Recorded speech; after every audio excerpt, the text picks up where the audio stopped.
Here we have a small USB charger that doesn't want to charge anymore. When we measure the output voltage, it measures only 0.6 volts, which is way less than the 5 volts it should be.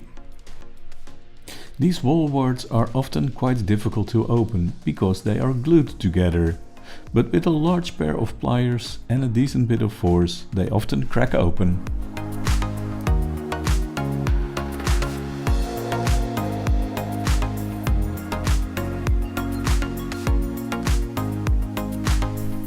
When we pry out the electronics, it is quite clear why the output voltage is too low. One of the output capacitors blew up. It is a 470 microfarad capacitor at 10 volts. So let's replace it with a stronger one with the same capacitance at 15 volts. Unsolder the old one.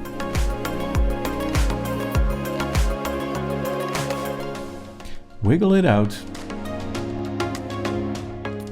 Solder in the new one. And that is one capacitor replaced.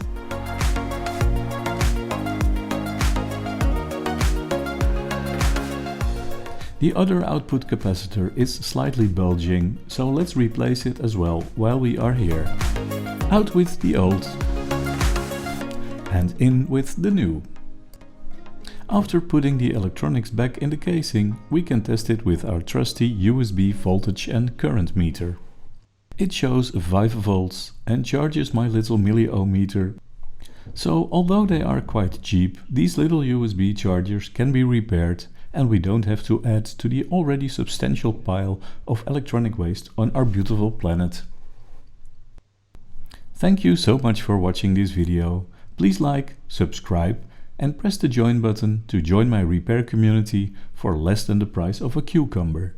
I hope you will join me in the next video. Bye then!